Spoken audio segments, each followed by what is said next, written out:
આપનું સ્વાગત છે બુલેટિન સાથે હું હિના। સૌપ્રથમ વાત કરવી છે અમદાવાદના બલોલનગર બ્રિજ પર સર્જાયેલી બે મોટી દુર્ઘટનાઓ બાદ આખરે તંત્ર જાગ્યું છે। બલોલનગર બ્રિજ પરથી પટકાવાના કારણે માત્ર મે મહિનામાં જ બે નિર્દોષ લોકોના મૃત્યુ થયા છે। ગત ગુરુવારે જ એક આધેડ વ્યક્તિ બ્રિજ પરથી નીચે પટકાતા તેમનું કરુણ મોત થયું હતું, જે બાદ ટ્રાફિક પોલીસે એમસીને લેખિત જાણ પણ કરી હતી। બલોલનગર બ્રિજ પર સેફટી ગ્રીલ લગાવવાની કામગીરી પૂર્ણ કરી દીધી છે, જેથી ભવિષ્યમાં આવી કોઈ ગમખ્વાર દુર્ઘટના ફરી ન ઘટે।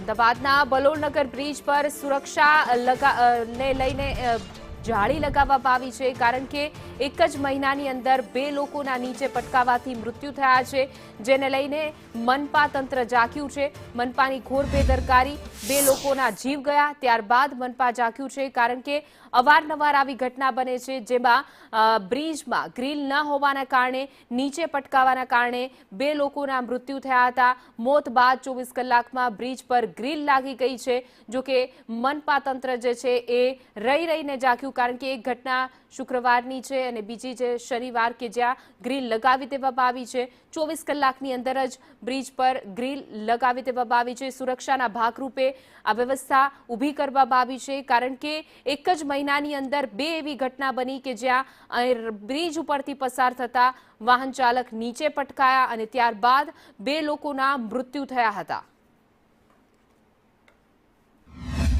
અમદાવાદનો બલોલનગર બ્રિજ મોતનો બ્રિજ બન્યો હતો, કારણ કે ચાલુ મહિનામાં આ બ્રિજ ઉપર બે અકસ્માત થયા હતા અને બે અકસ્માતની અંદર બે રાહદારીના મોત નીપજ્યા હતા। મહત્વનું છે કે આ બ્રિજ બન્યાની સાથે જ આ વળાંક છે તે ચર્ચામાં રહ્યો હતો, કારણ કે આ જે વળાંક છે ખૂબ જ ડેન્જર છે અને આ વળાંક ઉપર જ્યારે વાહન સ્પીડમાં આવે ત્યારે વાહન ચાલક સ્લીપ ખાઈને પડી જતા હોય છે, જેના કારણે અકસ્માત થવાની ભીતિ રહેતી હોય છે।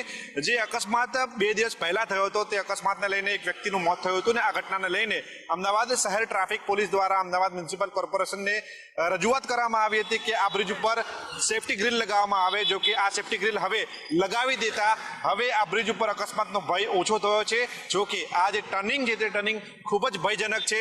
આ ટર્નિંગ ઉપર જો વાહન સ્પીડમાં હોય તો સ્લીપ થવાના ચાન્સીસ પણ રહેતા હોય છે, જેના કારણે અકસ્માતની ઘટનાઓ બનતી હતી, પરંતુ હવે આ સેફટી ગ્રીલ લગાવી દેવામાં આવી છે, જેના કારણે અકસ્માતની ઘટનાઓ ઓછી થાય તેવી શક્યતાઓ સેવામાં આવી રહી છે।